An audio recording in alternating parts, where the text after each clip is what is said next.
વધારે જાય છે। અત્યાર સુધી ભાગ્યે જ આ મુદ્દે ચર્ચા થઈ છે, ભાગ્યે જ કોઈનો આક્રોશ બહાર નીકળ્યો છે। લોકો અંદરથી સનસની જાય છે પણ કોઈ બોલી શકતું નથી। ફાસ્ટેગનો જમાનો છે ને, કોઈ બોલી શકતું નથી। ફાસ્ટેગ આવ્યું તો આપણે જે 100 રૂપિયા ભરતા હતા, જો ફાસ્ટેગ ના હોય તો 200 રૂપિયા ભરવાના। એટલે મારા આરબીઆઈ ના ગવર્નરની સહી કરેલી 100 ની નોટની કિંમત અડધી થઈ ગઈ। ભાઈ તમે ફાસ્ટેગ કરો, જે ફાસ્ટેગનો ઉપયોગ કરે ડિસ્કાઉન્ટ આપો ને। જે 100 ની નોટ આપે છે એને કે ના 2 નોટ આપવી પડે, આપણે તો ખોટું છે। ખેર, આજનો મુદ્દો કેમ આ બધું બોલે જૂનું જ।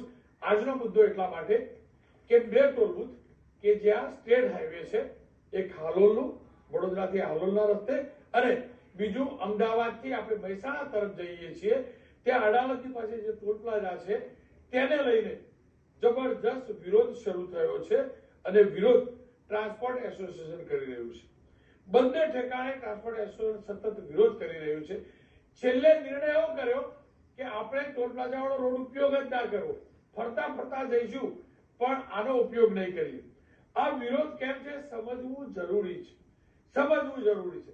આપણને આનંદીબેનની સરકાર હતી એટલે રાજ્ય સરકારના જે માર્ગ હતા ધોરીમાર્ગ, એમાંથી ટેક્સ એક્ઝામ્પશન મળ્યું, ટોલનું એક્ઝામ્પશન મળ્યું, પણ એ આપણા વાહનો માટે, પણ આપણા જે ટેક્સી પાસિંગના અથવા કોમર્શિયલ જે વાહનો છે ખાસ કરીને એના ઉપર ટોલ ટેક્સ આજે પણ ભરવો પડે છે। અને જ્યાં જ્યાં ટોલ ટેક્સ ભરાય એ બધો ભાર જે છે ને એ આપણા ઉપર જ છેલ્લે આવે છે। બહુ રસપ્રદ વાત જોજો, આ બંને જગ્યાએ Gujarat road and infrastructure limited, જેમાં ગુજરાત સરકાર ILNFS પણ ભાગીદાર છે, એ આ ટોલ પ્લાઝા ચલાવે છે। અમદાવાદ મહેસાણા હાઈવે પર અત્યાર સુધીમાં 500 કરોડની સામે 2900 કરોડ રૂપિયાનો ટેક્સ ઉઘરાવાઈ લેવામાં આવ્યો છે। અને એટલે જ ઉત્તર ગુજરાત ટ્રાન્સપોર્ટ એસોસિએશનનો વિરોધ છે કે ભાઈ હવે બંધ કરો, જેટલા રૂપિયામાં તમે રોડ બનાવ્યો એટલા ઉઘરાવી લીધા।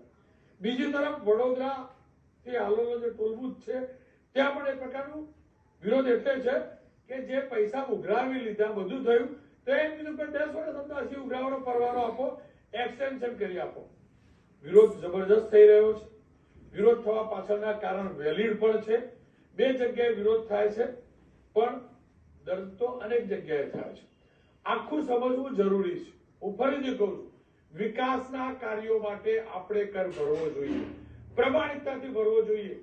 એ વાત અલગ છે કે સરકારના નાક નીચે જ મોરબીવાળા રોડ ઉપર આખું ડમી ટોલ નાકું બની ગયું હતું અને ચાલતું રહેતું હતું, સરકારે વર્ષો સુધી ચલાવ્યું, મીડિયા અહેવાલ આવ્યા પછી કાર્યવાહી થઈ, એ વાત અલગ છે। સરકારના કયા લોકોનો રસ હતો એ સરકાર જાણે, પણ મારો સવાલ એ છે કે તમામ ઠેકાણે અમે ટેક્સ ભરીએ છીએ, જે રોડ બની ગયો એનો નિભાવ ખર્ચો નીકળી ગયો, બધું નીકળી ગયું, પછી તો અમને માફ કરો।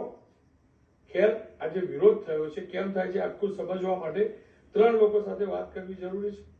ભારતીય જનતા પક્ષ તરફથી પણ નેતા જોડાયા છે, કોંગ્રેસ તરફથી પણ નેતા જોડાયા છે, અને જે આખું આજે સંગઠન છે જે વિરોધ કરી રહ્યા છે તેમના ઇન્ચાર્જ પ્રમુખ સાથે પણ મેં વાત કરી છે। પહેલા એની સાથે ચર્ચા કરી।